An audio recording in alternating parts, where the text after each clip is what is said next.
Assalamualaikum warahmatullahi wabarakatuh. Perkenalkan, nama saya David Anggara, jurusan Sosiologi Agama semester 6. Video ini dibuat untuk memenuhi tugas individu mata kuliah Psikologi Agama yang berjudul Perkembangan Jiwa Keagamaan pada Masa Remaja. Langsung saja ke videonya. Nama saya Faris, umur 14 tahun. Nama saya Ali, umur 17 tahun. Saya Rizal Setianto, umur 17 tahun. Saya Sony Indra Mukti, umur 16 tahun. Nama saya Reza Kurniawan, umur 17 tahun. Nama saya Andri, umur 17 tahun. Nama saya Rizky Ananda, umur 16 tahun. Nama saya Menggel, umur 13 tahun.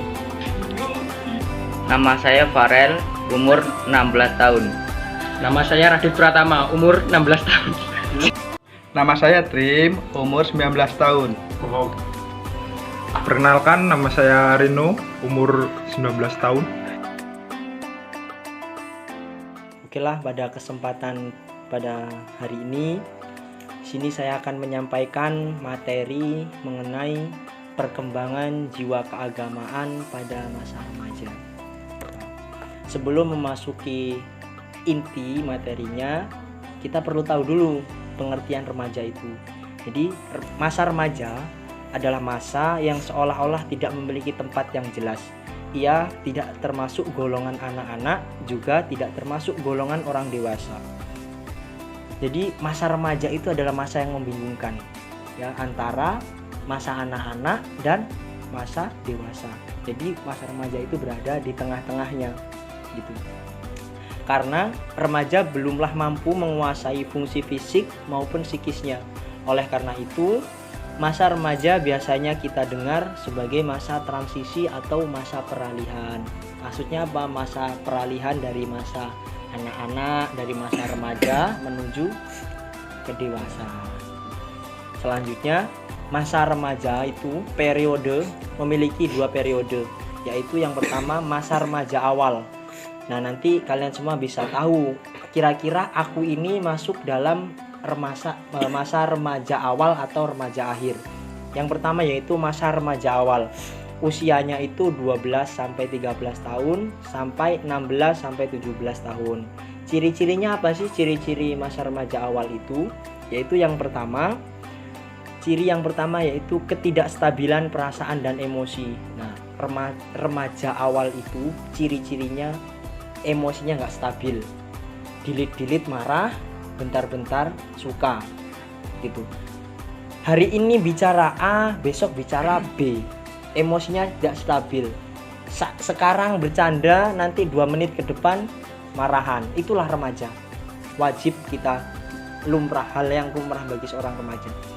Selanjutnya, ciri yang kedua, perbenturan sikap dan moral dengan orang tua ataupun orang lain. Nah, ini remaja itu biasanya suka bentrok dengan orang tua dan orang lain. Menurutnya sudah benar, namun menurut orang tua kita, menurut orang lain pasti salah gitu. Jadi sering sekali anak-anak pada usia remaja ini sering bentrok dengan orang tuanya. Kita sering melihat bahwasanya anak-anak di usia remaja itu sering kabur dari rumah, sering mogok makan dan lain sebagainya. Itu dikarenakan yaitu tadi masa remaja memang kayak gitu, sering terjadi perbenturan sikap. Selanjutnya, ciri yang ketiga, perkembangan kecerdasan ke arah kesempurnaan. Terus yang keempat, kebingungan terhadap status yang berada di antara posisi anak-anak dan orang dewasa. Jadi pada masa remaja awal ini dia masih bingung statusnya. Saya ini statusnya masih anak-anak ataupun orang dewasa, masih kebingungan posisi statusnya gimana. Terus selanjutnya pertentangan sosial, dan yang terakhir ciri-cirinya yaitu masa memecahkan masalah yang dihadapi. Nah, teman-teman sudah coba dikoreksi lagi pada usia sampean sekarang ini udah mulai mencoba memecahkan masalah. Sampean pernah sih menghadapi masalah tapi nggak ngomong-ngomong sama orang lain, nggak menceritakan dengan orang tua, mencoba, wah aku pokoknya harus bisa menyelesaikan masalah ini. Itulah masa remaja, masa-masa kalian. Ini tadi ciri-ciri remaja awal. Terus selanjutnya masa remaja akhir. Itu usianya sekitar 16 sampai 20 tahun. Ciri-cirinya apa masa remaja akhir itu? Yaitu yang pertama, stabilnya perasaan. Nah, biasanya orang-orang yang masuki remaja akhir itu emosinya udah stabil. Nggak kayak remaja awal tadi, mudah emosi, mudah terpancing. Nah, itu masih remaja awal, tapi ketika sudah di remaja akhir itu stabil, perasaannya sudah stabil. Terus yang kedua, pertumbuhan fisik telah sempurna. Yang ketiga, citra diri yang realistis. Terus selanjutnya, pandangan yang realistis terhadap orang lain. Terus selanjutnya, lebih dapat menyesuaikan diri. Nah, ini remaja banget. Sampean bisa menyesuaikan diri, misalkan sekarang lagi serius nih, sampean semua serius. Pas masanya bercanda, sampean bercanda. Nah, itu masa remaja akhir. Tapi biasanya kalau remaja awal, isinya ya setiap hari guyon, bercanda terus gitu. Ya. Sambil santai-santai nggak apa-apa. Terus emosinya lebih tenang. Biasanya usianya 18, 19 sampai 20 itu udah mulai emosinya kekontrol. Nggak mudah marah, nggak mudah baperan. Itu biasanya usia remaja akhir. Betul sekali. Itu tadi ciri-cirinya. Jadi sampean bisa tahu kira-kira aku ini posisinya sekarang masuk usia remaja awal atau remaja akhir dengan ciri-ciri yang sudah saya sebutkan tadi. Selanjutnya, perkembangan jiwa keagamaan pada remaja. Yang pertama, pertumbuhan jasmani secara cepat telah selesai. Nah, kalau masa remaja itu dikenal dengan masa apa? Pubertas. Nah, ini masa-masa pubertas sampai udah mulai akhir, udah mulai selesai nih kalau masa remajanya. Terus selanjutnya, pertumbuhan kecerdasan hampir selesai. Sampean wis otaknya, daya fungsi otak sampean itu udah mulai bisa sampean gunakan dengan baik. Seperti contohnya tadi, sampean mulai belajar menyelesaikan masalah. Itu tandanya otak, daya pikir sampean udah bisa digunakan. Terus selanjutnya, pertumbuhan pribadi belum selesai, pertumbuhan jiwa sosial masih berjalan, keadaan jiwa agama yang tidak stabil. Di sini kata kuncinya jiwa agama tidak stabil. Pada masa remaja ya, kalian pasti merasakan hari ini saya semangat banget beribadah, besok kok malas. Yaitu karena jiwa keagamaan kita belum stabil. Beda dengan orang dewasa dan orang tua. Dia sekali beribadah, ibadah terus, tekun terus. Tapi kalau masa remaja nggak bisa suruh istiqomah, itu angel, susah gitu. Sekarang rajin ke masjid, besok belum tentu rajin, males main nongkrong sana. Itulah remaja kayak gitu. Terus selanjutnya, faktor-faktor yang mempengaruhi jiwa keagamaan pada remaja. Yang pertama, faktor keturunan. Nah, faktor keturunan ini sangat mempengaruhi mas jiwa keagamaan seseorang. Kenapa kok bisa mempengaruhi mas? Ya karena jika ibu dan bapak kita ini tekun beragama, ya ini mohon maaf, biasanya dia akan mendidik anaknya sebisa mungkin untuk taat beragama juga. Benar nggak seperti itu? Nah, ya. Tetapi jika orang tua kita yang mohon maaf ibadahnya kurang tekun, anaknya ya udah los-los, mau bangga subuhan ya silahkan, nggak sholat ya silahkan. Itu bedanya kayak gitu. Jadi keturunan ini sangat mempengaruhi banget. Yang kedua, faktor lingkungan. Lingkungan ini berupa lingkungan sekolah dan lingkungan masyarakat. Di lingkungan sekolah sampean itu sangat, jiwa keagamaan sampean itu sangat dipengaruhi. Apabila pendidikan di sekolahan berhasil, maka jiwa keagamaan sampean pasti juga berhasil. Selanjutnya, lingkungan masyarakat. Masyarakat kita ini seperti apa sih kira-kira? Kalau masyarakat kita ini mencerminkan nilai-nilai agama yang baik, otomatis akan membentuk jiwa keagamaan kita yang baik.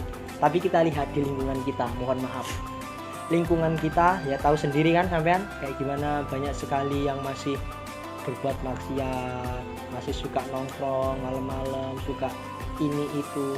Kita lah yang harus pandai-pandai memfilter apa yang perlu kita lakukan yang terbaik. Sampai itu masa remaja masih produktivitas banget, gali potensi kalian, kejar terus cita-cita sampai dapat. Selanjutnya, pendidikan agama pada remaja. Mas, apa sih yang perlu kita pelajari ya untuk usia seperti kami, usia remaja? Apa saja sih yang perlu? Yang pertama mas, penanaman akidah. Nah, ini penanam akidah ini sebenarnya dilakukan pada sejak sampean kecil. Nah, pada masa remaja ini lebih dikuatkan lagi. Penanaman akidah itu apa sih? Yaitu apa? Asyhadu alla ilaha illallah wa asyhadu anna muhammadar rasulullah. Akidahku apa? Ya Islam.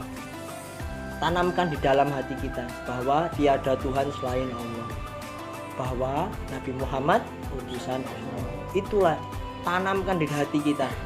Jangan sampai besok ya, karena pergaulan kita sampai menggadaikan akidah kita. Itu jangan sampai kita pindah ke agama yang lain.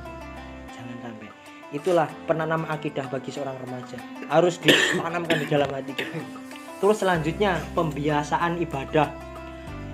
Sampean masih remaja ya, mulai dari sekarang biasakan untuk ibadah yang ringan-ringan, nggak perlu yang berat-berat. Yang berat-berat apa mas? Bendino setiap malam bangun sholat tahajud, sholat ini, jangan dulu kalau belum kuat. Biasakan dulu yang ibadah ringan-ringan dulu. Belajar sholat yang masih bolong-bolong dirapeti lagi. Sering membantu orang lain. Belajar ibadah, pembiasaan ibadah, rajin ke musola. Kalian kan risma, ayo risma ini bangun, dikelola masjidnya, bangun, ciptakan program-program yang islami, yang mampu menciptakan generasi-generasi muda yang nantinya akan menjadi penerus tongkat estafet ajaran Islam. Pemuda harus kayak gitu, remaja juga harus kayak gitu. Terus selanjutnya pendidikan seks. Nah ini di usia remaja itu sangat rentan sekali dengan yang namanya seks. Hati-hati ini, mas, seks itu boleh nggak sih mas? Boleh, tapi nanti tunggu nikah. Iya, kalau kita nggak punya ilmunya seks mas, ya ini korbannya. Korban seks ini ya, jangan mas, jangan terlalu sering anu jangan dulu. Kita perlu pelajari ini pendidikan seks yang lebih detail. Tapi pada saat kesempatan hari ini saya tidak akan membahas di situ. Saya hanya membahas tentang pendidikan agama pada masa remaja. Selanjutnya pendidikan pembinaan akhlak. Wah, ini yang paling penting. Yang sampean tadi katakan Mas Ali, yaitu apa? Sopan santun, etika. Ini yang paling perlu ditanamkan oleh para remaja. Pembinaan akhlak.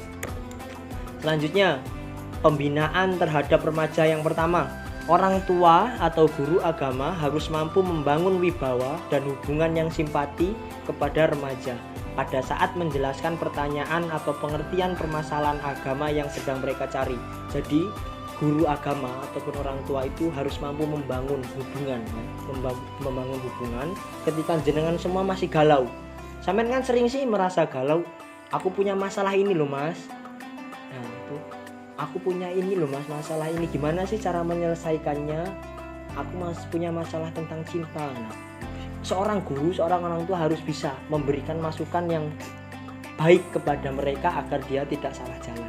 Terus selanjutnya, orang tua atau guru agama harus mampu membangun diskusi-diskusi cerdas dan menambah wawasan yang luas tentang wawasan keagamaan remaja. Jadi kita kan sering setiap malam Selasa kita ngaji, kita diskusi. Ya itulah fungsinya, di situ wadah itulah kita mampu mengembangkan wawasan kita. Selanjutnya diperlukan wadah atau kegiatan sosial keagamaan remaja yang terpimpin dan terkendali seperti remaja Islam masjid atau risma, terus kegiatan-kegiatan sosial keagamaan yang lainnya itu perlu sekali untuk sebagai pembinaan pada masa remaja. Terus selanjutnya kegiatan keagamaan dikemas dalam suasana yang menarik seperti seni-seni keislaman, terus seni tarik suara, pentas seni dan lain-lain ya. Jadi kalau misalkan kita mau dakwah terus yang mau kita sampaikan itu nggak menarik bagi para remaja, ya wis nggak bakalan ada yang mau ya. Terus selanjutnya menghindari menganggap mereka anak-anak, namun sebaliknya hati-hati dalam menganggap mereka sudah mandiri penuh. Jadi jangan menganggap remaja itu sebagai anak-anak, nggak terima mesti. Coba sekarang saya tanya kepada kalian, sampai tak omong walah iki jek bocah, kalian masih anak-anak pasti benci, betul nggak? Ya betul. Tapi ketika saya bilang sampean itu udah dewasa, tapi sampean merasa kayaknya aku belum pantas loh dibilang orang dewasa itu. Itulah masa remaja seperti ini. Ya. Mungkin itu saja, dan untuk yang terakhir pesan saya, ayo jadilah remaja Islam yang mencerminkan nilai-nilai Islam yang sejati. Jangan jadi remaja yang mageran, harus menjadi remaja yang optimis. Pasang cita-cita kalian setinggi langit lalu gapai. Usaha, ikhtiar, doa, dan tawakal. Mungkin itu saja yang dapat saya sampaikan. Saya akhiri. Wallahul muwaffiq ila aqwamit thoriq. Wassalamualaikum warahmatullahi wabarakatuh. Waalaikumsalam warahmatullahi wabarakatuh. Terima kasih teman-teman.